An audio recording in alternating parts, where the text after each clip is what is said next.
ನಮಸ್ಕಾರ. ನೀವು ನೋಡ್ತಾ ಇದ್ದೀರಾ ಸುಮನ್ ಟಿವಿ ಕನ್ನಡ. ನಾನು ಮಹೇಶ್. ವೀಕ್ಷಕರೇ, ಬಸನಗೌಡ ಪಾಟೀಲ್ ಯತ್ನಾಳ್ ಕರ್ನಾಟಕದ ಹಿಂದೂ ಫೈರ್ ಬ್ರ್ಯಾಂಡ್ ಈಗಾಗಲೇ ಬಿಜೆಪಿಯಿಂದ ಉಚ್ಚಾಟನೆಗೊಂಡಿದ್ದಾರೆ.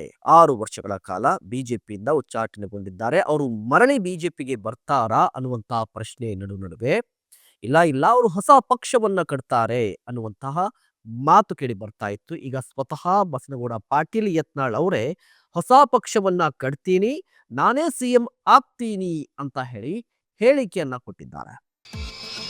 For business and personal promotions, please contact 9686376663.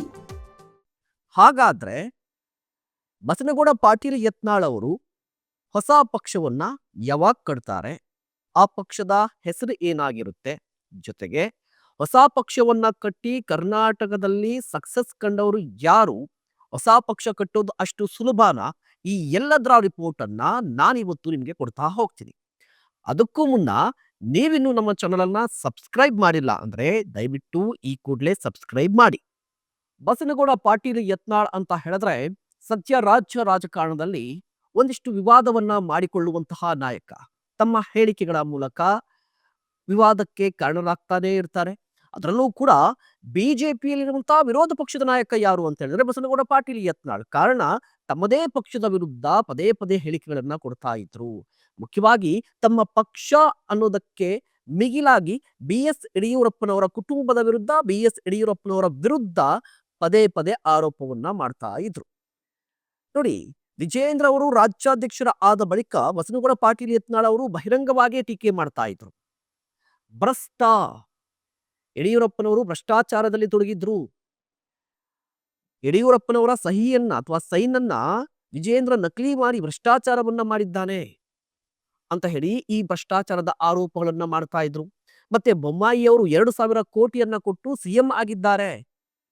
ಹೀಗೆ ತಮ್ಮ ಪಕ್ಷದ ನಾಯಕರ ವಿರುದ್ಧವೇ ಪದೇ ಪದೇ ಮಾತನಾಡ್ತಾ ಇದ್ರು ಬಸನಗೌಡ ಪಾಟೀಲ್ ಯತ್ನಾಳ್ ಅವರು. ಇದರಿಂದ ರಾಜ್ಯ ಬಿಜೆಪಿಗೆ ಒಂದಿಷ್ಟು ಮುಜುಗರ ಆಗ್ತಾ ಇತ್ತು. ಹೀಗಾಗಿ ಕಳೆದ ವರ್ಷ ಬಿಜೆಪಿಯ ವರಿಷ್ಠರು ಒಂದು ನಿರ್ಧಾರಕ್ಕೆ ಬಂದ್ರು. ಬಸನಗೌಡ ಪಾಟೀಲ್ ಯತ್ನಾಳ್ ಅವರನ್ನ ಪಕ್ಷದಿಂದ ಉಚ್ಚಾಟನೆ ಮಾಡಿದ್ದಾರೆ 6 ವರ್ಷಗಳ ಕಾಲ. ಇದು ಮೊದಲನೇ ಬಾರಿನಾ ಅಂತ ಹೇಳಿದ್ರೆ ಇಲ್ಲ, ಈ ಹಿಂದೆಯೂ ಕೂಡ ಬಸನಗೌಡ ಪಾಟೀಲ್ ಯತ್ನಾಳ್ ಅವರು ಉಚ್ಚಾಟನೆ ಆಗಿದ್ರು. ಆಗ JDS ಪಕ್ಷವನ್ನ ಸೇರಿದ್ರು. ಅದಾದ ಬಳಿಕ ಬಿಜೆಪಿಗೆ ಬಂದ್ರು. ಆ ಬಿಜೆಪಿಗೆ ಬರೋದ್ರ ಹಿಂದೆ ಯಡಿಯೂರಪ್ಪನವರ ಪಾತ್ರವೂ ಕೂಡ ಇದೆ. ಬಟ್ JDS ಇಂದ ಬಿಜೆಪಿಗೆ ಕರೆತಂದಂತ ಯಡಿಯೂರಪ್ಪನವರ ವಿರುದ್ಧವೇ ಯತ್ನಾಳ್ ಅವರು ಮಾತನಾಡ್ತಾ ಇದ್ರು. ಇದರ ಜೊತೆಗೆ ಯತ್ನಾಳ್ ಅವರು ಅಂತ ಹೇಳಿದ್ರೆ ಈ ಉತ್ತರ ಕರ್ನಾಟಕ ಭಾಗದಲ್ಲಿ ಮತ್ತೆ ಬಿಜೆಪಿಯ ಕೋರ್ ಕಾರ್ಯಕರ್ತರಂತ ಹೇಳ್ತಾರಲ್ವಾ, ಹಿಂದೂ ಕಾರ್ಯಕರ್ತರು, RSS ಹಿನ್ನೆಲೆ ಇರುವಂತಹ ಕಾರ್ಯಕರ್ತರು, ಹಿಂದುತ್ವ ವಿಚಾರಕ್ಕೆ ಸಂಬಂಧಪಟ್ಟಂತೆ ಹೋರಾಟ ಮಾಡುವಂತಹ ನಾಯಕರು ಮತ್ತೆ ಕಾರ್ಯಕರ್ತರು ಎಲ್ಲರೂ ಕೂಡ ಈ ಹಿಂದುತ್ವ ಅಂತ ಬಂದಾಗ ಬಸನಗೌಡ ಪಾಟೀಲ್ ಯತ್ನಾಳ್ ಅವರನ್ನ ಬೆಂಬಲಿಸುವಂತಹ ದೊಡ್ಡ ಬೆಂಬಲಿಗರ ಸಂಖ್ಯೆ ಕೂಡ ಇದೆ. ಇದೇ ಕಾರಣಕ್ಕಾಗಿ ರಾಜ್ಯಾಧ್ಯಕ್ಷರು ಯಾರಾಗಬೇಕು ಅಂತ ವಿಚಾರ ಬಂದಾಗ ಬಸನಗೌಡ ಪಾಟೀಲ್ ಯತ್ನಾಳ್ ಅವರೇ ರಾಜ್ಯಾಧ್ಯಕ್ಷರಾದ್ರೆ ಚೆನ್ನಾಗಿರುತ್ತೆ ಅಂತ ಕೂಡ ಸಾಕಷ್ಟು ಮಂದಿ ಬಿಜೆಪಿ ನಾಯಕರು ಹೇಳ್ತಾ ಇದ್ರು. ಅದು ಕೂಡ ಆಗ್ಲಿಲ್ಲ. ಅದಾದ ಬಳಿಕ ವಿರೋಧ ಪಕ್ಷದ ನಾಯಕ ಸ್ಥಾನ ಯಾರಿಗೆ ಕೊಡಬೇಕು ಅಂತ ಬಂದಾಗ ಬಸನಗೌಡ ಪಾಟೀಲ್ ಯತ್ನಾಳ್ ಅವರು ಟ್ರೈ ಮಾಡಿದ್ರು. ಸ್ವತಃ ಆ ಸದನದಲ್ಲಿ ಎದ್ದೆದ್ದು ಮಾತನಾಡ್ತಾ ಇದ್ರು. ಮತ್ತೆ ಬಹಿರಂಗವಾಗಿ ಮಾಧ್ಯಮಗಳ ಮುಂದೆ ಬಂದು ಹೇಳ್ತಾ ಇದ್ರು, ನಾನು ಕೂಡ ವಿಪಕ್ಷ ನಾಯಕ ಆಗ್ತೀನಿ ಅಂತ ಹೇಳಿ. ಮತ್ತೆ ಅಶೋಕ್ ಅವರನ್ನ ಅಡ್ಜಸ್ಟ್ಮೆಂಟ್ ಗಿರಾಕಿ ಅನ್ನುವ ರೀತಿಯಲ್ಲಿ ಮಾತನಾಡಿದ್ದು ಕೂಡ ಉಂಟು. ಸೊ ಬಸನಗೌಡ ಪಾಟೀಲ್ ಅವ್ರಿಗೆ ದೊಡ್ಡ ಸ್ಟ್ರೆಂತ್ ಏನು ಅಂತ ಹೇಳಿದ್ರೆ ಅವರ ಸಿದ್ಧಾಂತದ ನಿಲುವು. ಅವ್ರು ಕಾಂಪ್ರಮೈಸ್ ಆಗೋದೇ ಇಲ್ಲ ಹಿಂದುತ್ವ ವಿಚಾರಕ್ಕೆ ಸಂಬಂಧಪಟ್ಟಂತೆ. ಬಟ್ ದೊಡ್ಡ ಮೈನಸ್ ಏನು ಅಂತ ಹೇಳಿದ್ರೆ ಯದ್ವಾ ತದ್ವಾ ಮಾತಾಡೋದು, ಲಂಗು ಲಗಾಮ್ ಇಲ್ಲದೆ ಮಾತನಾಡೋದು, ಯಾರಂದ್ರೆ ಅವರನ್ನ ಅದು ಪಕ್ಷದ ನಾಯಕರು ಬೇರೆ ಪಕ್ಷದ ನಾಯಕರು ಅಂತ ನೋಡೋದೇ ಇಲ್ಲ, ಟೀಕೆ ಮಾಡಿಬಿಡೋದು. ಇದೇ ಕಾರಣಕ್ಕಾಗಿ ಬಿಜೆಪಿಯಿಂದ ಈಗ ಉಚ್ಚಾಟನೆ ಆಗಿದ್ದಾರೆ. ವಾಟ್ ನೆಕ್ಸ್ಟ್ ಅಂತ ಬಂದಂತಹ ಸಂದರ್ಭದಲ್ಲಿ ಅವರು ಹೊಸ ಪಕ್ಷವನ್ನ ಕಟ್ತಾರಂತೆ ಅನ್ನುವಂತಹ ಮಾತಿತ್ತು. ಸೊ ಈಗ ಬಸನಗೌಡ ಪಾಟೀಲ್ ಯತ್ನಾಳ್ ಅವರೇ ಒಂದು ಹಿಂಟ್ ಅನ್ನ ಕೊಟ್ಟಿದ್ದಾರೆ. ನಾನು ಹೊಸ ಪಕ್ಷವನ್ನ ಕಟ್ತೀನಿ ಅಂತ ಹೇಳಿಕೆಯನ್ನ ಕೊಟ್ಟಿದ್ದಾರೆ ದೆಹಲಿಯಲ್ಲಿ. ಹಾಗಾದ್ರೆ ಈ ಹೊಸ ಪಕ್ಷವನ್ನ ಕಟ್ಟಿ ಸಕ್ಸಸ್ ಆಗ್ತಾರಾ ಅನ್ನುವಂತ ಪ್ರಶ್ನೆ ಇದೆ. ಅದಕ್ಕೂ ಮೊದಲು ಬಸನಗೌಡ ಪಾಟೀಲ್ ಯತ್ನಾಳ್ ಅವರು ದೆಹಲಿಯಲ್ಲಿ ಏನು ಮಾತನಾಡಿದ್ರು ಅನ್ನೋದನ್ನ ನೋಡ್ಕೊಂಬರೋಣ ಬನ್ನಿ. ನೋಡಿ, ದೆಹಲಿಯಲ್ಲಿ ಮಾತನಾಡಿದಂತಹ ಬಸನಗೌಡ ಪಾಟೀಲ್ ಯತ್ನಾಳ್ ಅವರು ಮಾಜಿ ಸಿಎಂ BS ಯಡಿಯೂರಪ್ಪ, ಬಿಜೆಪಿ ರಾಜ್ಯಾಧ್ಯಕ್ಷ BY ವಿಜಯೇಂದ್ರ, ಸಂಸದ BY ರಾಘವೇಂದ್ರ ರಂತಹ ಕಡು ಭ್ರಷ್ಟ ಕುಟುಂಬ ಬಿಜೆಪಿಯಲ್ಲಿ ಇರೋ ತನಕ ನಾನು ಯಾವುದೇ ಕಾರಣಕ್ಕೂ ಕೂಡ ಬಿಜೆಪಿಯನ್ನ ಸೇರೋದಿಲ್ಲ ಅಂತ ಹೇಳಿ ಹೇಳಿಕೆಯನ್ನ ಕೊಟ್ಟಿದ್ದಾರೆ. ಅಂದ್ರೆ ಮಾಧ್ಯಮಗಳು ದೆಹಲಿಯಲ್ಲಿ ಅವರನ್ನ ಪ್ರಶ್ನೆ ಕೇಳಿದ್ರು. ಈ ಪಂಚರಾಜ್ಯಗಳ ಚುನಾವಣೆಯ ಬಳಿಕ ನೀವೇನಾದ್ರೂ ಬಿಜೆಪಿಯನ್ನ ಸೇರ್ತೀರಾ ಅಥವಾ ಆಹ್ವಾನ ಬಂದ್ರೆ ನೀವು ಸೇರ್ತೀರಾ ಅಂತ ಕೇಳಿದಕ್ಕೆ ಬಸನಗೌಡ ಪಾಟೀಲ್ ಯತ್ನಾಳ್ ಅವರು ಹೇಳಿದ್ದು ಸಿಂಪಲ್ ಆಗಿ, ಯಡಿಯೂರಪ್ಪನವರಂತಹ ಭ್ರಷ್ಟರು ಇರುವಂತಹ ಬಿಜೆಪಿಯಲ್ಲಿ ನಾನು ಯಾವುದೇ ಕಾರಣಕ್ಕೂ ಕೂಡ ಸೇರೋದಿಲ್ಲ ಅಂತ ಹೇಳಿ ಖಡಾಖಂಡಿತವಾಗಿ ಹೇಳಿದ್ರು. ಮುಂದುವರೆದು ಮಾತನಾಡ್ತಾ, ಹಾಗಾದ್ರೆ ಏನ್ ಮಾಡ್ತೀರಿ, ಹೊಸ ಪಕ್ಷವನ್ನ ಕಟ್ತೀರಾ ಅಂತ ಹೇಳಿ ಮಾಧ್ಯಮದವರು ಪ್ರಶ್ನೆ ಕೇಳಿದಂತಹ ಸಂದರ್ಭದಲ್ಲಿ ಹೌದು, ನಾನು ಹೊಸ ಪಕ್ಷವನ್ನ ಕಟ್ತೀನಿ, JCB ಚಿಹ್ನೆ ಇರುತ್ತೆ ಅಂತ ಹೇಳಿದ್ರು. ಜೊತೆಗೆ 2028ರಲ್ಲಿ ನಾನೇ CM ಆಗ್ತೀನಿ, ನೋಡ್ತಾ ಇರಿ ಅಂತ ಹೇಳಿ ಬಸನಗೌಡ ಪಾಟೀಲ್ ಯತ್ನಾಳ್ ಅವರು ಹೇಳಿಕೆಯನ್ನ ಕೊಟ್ಟಿದ್ದಾರೆ. ಅವರ ಹೇಳಿಕೆ ಇಷ್ಟ ಆಗಿದೆ. ಈ ಭ್ರಷ್ಟ ಕುಟುಂಬದ ಒಂದು ನೇತೃತ್ವನ ಒಪ್ಪುದಿಲ್ಲ. ಅದು ಭ್ರಷ್ಟ ಕುಟುಂಬ ಎಲ್ಲಿವರೆಗೆ ಈ ಬಿಜೆಪಿ ಕರ್ನಾಟಕ ನೇತೃತ್ವತೆ ಅಲ್ಲಿ ತನಕ ಬಿಜೆಪಿ ಸೇರುವ ಪ್ರಶ್ನೆ ಉದ್ಭವಿಸುವುದಿಲ್ಲ. ಒಬ್ಬನೇ ಅಲ್ಲ, ಒಬ್ಬ ವಿಜೇಂದ್ರ ಇಲ್ಲ, ಒಬ್ಬ ರಾಘವೇಂದ್ರ ಅದಾನ, ವಿಜೇಂದ್ರ ಅದಾನ, ಯಡಿಯೂರಪ್ಪ ಅದಾನ, ಮತ್ತಿನ 3-4 ಅದಾವ ಮನ್ಯಾಗ. ಯಾವನು ನೇತೃತ್ವ ಇರ್ತಾನೆ ಬಿಜೆಪಿ ಸೇರುವ ಪ್ರಶ್ನೆ ಉದ್ಭವಿಸುವುದಿಲ್ಲ. ನಾನು ಬಿಜೆಪಿ ತಗೋರತಿ ಯಾರ ಬಲ್ಲಿನೂ ನಾವು ಹೋಗುದು. ಹಾಗಾದ್ರೆ ರಾಜ್ಯ ರಾಜಕಾರಣದಲ್ಲಿ ಹೊಸ ಪಕ್ಷವನ್ನ ಕಟ್ಟಿ ಸಕ್ಸಸ್ ಕಂಡವರು ಯಾರು? ನಿಜವಾಗ್ಲೂ ಕೂಡ ರಾಜ್ಯ ರಾಜಕಾರಣದಲ್ಲಿ, ಮುಖ್ಯವಾಗಿ ಕರ್ನಾಟಕದಲ್ಲಿ ಹೊಸ ಪಕ್ಷವನ್ನ ಕಟ್ಟೋದು ಅಷ್ಟು ಸುಲಭನಾ, ಸಕ್ಸಸ್ ಆಗುತ್ತಾ ಅನ್ನೋದ್ರ ಬಗ್ಗೆಯೂ ಕೂಡ ಈಗ ಮಾತನಾಡ್ತಾ ಹೋಗೋಣ.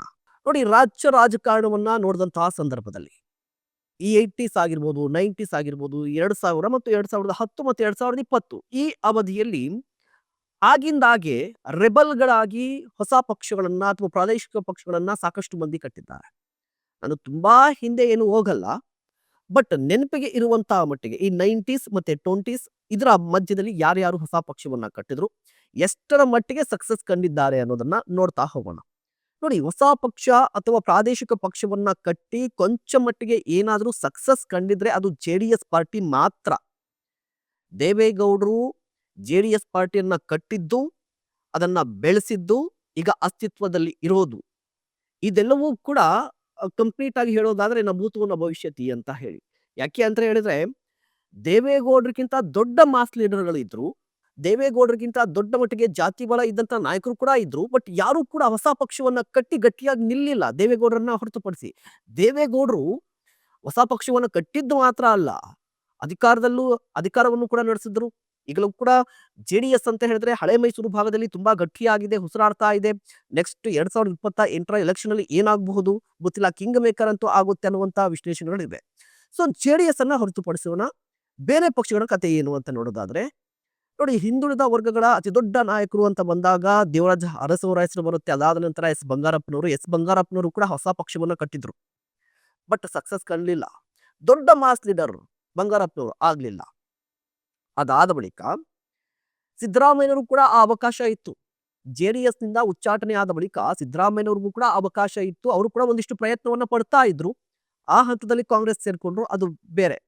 ಬಟ್ ಯಡಿಯೂರಪ್ಪನವರು ಅಂತ ಬಂದಾಗ, ಯಡಿಯೂರಪ್ಪನವರು ಜೈಲಿಗೆ ಹೋಗಿ ಬಂದ ನಂತರ 2013ರ ಅವಧಿಯಲ್ಲಿ ಯಡಿಯೂರಪ್ಪನವರು ಕೂಡ ಹೊಸ ಪಕ್ಷವನ್ನ ಕಟ್ಟಿದ್ರು, ಕರ್ನಾಟಕ ಜನತಾ ಪಾರ್ಟಿ. ಯಡಿಯೂರಪ್ಪನವರು ಅಂತ ಹೇಳಿದ್ರೆ ಲಿಂಗಾಯತ ಸಮುದಾಯದ ಪ್ರಶ್ನಾತೀತ ನಾಯಕರು, ಬಿಜೆಪಿಯ ದೊಡ್ಡ ಲೀಡರ್.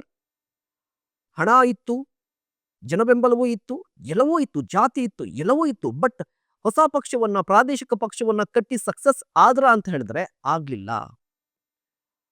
ಬದಲಿಗೆ ಬಿಜೆಪಿಯನ್ನ ಸೋಲಿಸಿದ್ರು. ಅವರು ಗೆಲ್ಲಲಿಲ್ಲ, ಬಿಜೆಪಿಯನ್ನ ಸೋಲಿಸಿದ್ರು. ಅವರ ತಾಕತ್ತನ್ನ ಪ್ರೂವ್ ಮಾಡಿದ್ರು. ಬಟ್ ಹೊಸ ಪಕ್ಷ, ಪ್ರಾದೇಶಿಕ ಪಕ್ಷವನ್ನ ಕಟ್ಟಿ ಗಟ್ಟಿಯಾಗಿ ನಿಲ್ಲಲಿಕ್ಕೆ ಸಾಧ್ಯ ಆಯ್ತಾ ಅಂತ ಹೇಳಿದ್ರೆ, ಯಡಿಯೂರಪ್ಪನವರಿಗಿಂತ ದೊಡ್ಡ ಲೀಡರ್ ಬಿಜೆಪಿ ಇರಲಿಲ್ಲ. ಲಿಂಗಾಯತ ಸಮುದಾಯದ ದೊಡ್ಡ ಬೆಂಬಲ ಇತ್ತು, ಆದ್ರೂ ಕೂಡ ಯಡಿಯೂರಪ್ಪನವರು ನಿಲ್ಲಲಿಕ್ಕೆ ಸಾಧ್ಯ ಆಗ್ಲಿಲ್ಲ. ಅದೇ ಸಂದರ್ಭದಲ್ಲಿ BRS ಶ್ರೀರಾಮುಲು ಅವರು ST ಸಮುದಾಯದ ನಾಯಕರು, ಅವರು ಕೂಡ ಹೊಸ ಪಕ್ಷವನ್ನ ಕಟ್ಟಿದ್ರು, ಅವರು ಕೂಡ ಸಸ್ಟೇನ್ ಆಗ್ಲಿಲ್ಲ. ಸೊ ರಾಜ್ಯ ರಾಜಕಾರಣದ ಇತಿಹಾಸವನ್ನ ನೋಡಿದಂತಹ ಸಂದರ್ಭದಲ್ಲಿ ಯಾರೂ ಕೂಡ ಹೊಸ ಪಕ್ಷವನ್ನ ಕಟ್ಟಿ ಸಸ್ಟೈನ್ ಆಗೋದು ಅಥವಾ ಮುಂದುವರಿಯೋದು, ಪಕ್ಷವನ್ನ ಉಳಿಸ್ಕೊಳ್ಳಿಕ್ಕೆ ಸಾಧ್ಯನೇ ಆಗ್ಲಿಲ್ಲ, JDS ಅನ್ನ ಹೊರತುಪಡಿಸಿ. ಸೊ ಇಂತಹ ಸಂದರ್ಭದಲ್ಲಿ ಯತ್ನಾಳ್ ಅವರು ಹೊಸ ಪಕ್ಷವನ್ನ ಕಟ್ಟೋದಕ್ಕೆ ಸಾಧ್ಯನಾ? ಇಫ್ ಇನ್ ಕೇಸ್ ಏನಾದ್ರೂ ಕಟ್ಟಿದ್ರೂ ಕೂಡ ಆ ಪಕ್ಷವನ್ನ ಉಳಿಸ್ಕೊಳ್ಳಿಕ್ಕೆ ಸಾಧ್ಯ ಇದೆಯಾ, ಸಸ್ಟೈನ್ ಆಗುತ್ತಾ ಅನ್ನೋದು ಯಕ್ಷ ಪ್ರಶ್ನೆ ಆಗಿರುವಂಥದ್ದು. ಯಾಕೆ ಅಂತ ಹೇಳಿದ್ರೆ ತುಂಬಾ ತಾಜಾ ಉದಾಹರಣೆ ಕೊಡೋದಾದ್ರೆ ಗಾಲಿ ಜನಾರ್ದನ್ ರೆಡ್ಡಿ ಅವರು ಕೂಡ ಪಕ್ಷವನ್ನ ಕಟ್ಟಿದ್ರು. 2023 ರಾಜ್ಯ ವಿಧಾನಸಭಾ ಚುನಾವಣೆಯಲ್ಲಿ ಪಕ್ಷವನ್ನ ಕಟ್ಟಿ ಒಂದು ಕ್ಷೇತ್ರದಲ್ಲಿ ಗೆದ್ರು. ಯತ್ನಾಳ್ ಅವರು ಇಫ್ ಇನ್ ಕೇಸ್ ಏನಾದ್ರೂ ಒಂದು ಪಕ್ಷವನ್ನ ಕಟ್ಟಿದ್ದೇ ಆದ್ರೆ, ಸ್ಥಾಪನೆ ಮಾಡಿದ್ದೇ ಆದ್ರೆ ಅವರು ಗೆಲ್ಲಬಹುದೇನೋ, ಬಟ್ ಪಕ್ಷ ಸೋಲುತ್ತೆ. ಆದ್ರೂ ಕೂಡ ನಾನೇ ಸಿಎಂ ಅಂತ ಹೇಳ್ತಾ ಇದ್ದಾರೆ ಬಸನಗೌಡ ಪಾಟೀಲ್ ಯತ್ನಾಳ್ ಅವರು. ಅದು ಹೇಗ್ ಸಾಧ್ಯ? ಇದು ಯಕ್ಷ ಪ್ರಶ್ನೆ, $1 ಮಿಲಿಯನ್ ಪ್ರಶ್ನೆಯೂ ಕೂಡ ಹೌದು. ನಿಮ್ಗೇನ್ ಅನ್ಸುತ್ತೆ? ಬಸನಗೌಡ ಪಾಟೀಲ್ ಯತ್ನಾಳ್ ಅವರು ಹೊಸ ಪಕ್ಷವನ್ನ ಕಟ್ತಾರಾ? ಕಟ್ಟಿದ್ರೆ ಬಿಜೆಪಿ ಮೇಲೆ ಆಗುವಂತ ಇಂಪ್ಯಾಕ್ಟ್ ಏನು? ಅದೇ ಸಂದರ್ಭದಲ್ಲಿ ಯಾರಿಗೆ ಪ್ಲಸ್ ಆಗುತ್ತೆ, ಯಾರಿಗೆ ಮೈನಸ್ ಆಗುತ್ತೆ? ದಯವಿಟ್ಟು ಕಾಮೆಂಟ್ ಮಾಡಿ. ಇಂತಹ ಮತ್ತಷ್ಟು ಕಂಟೆಂಟ್ಗಾಗಿ ನೋಡ್ತಾ ಇರಿ ಸುಮನ್ ಟಿವಿ ಕನ್ನಡ.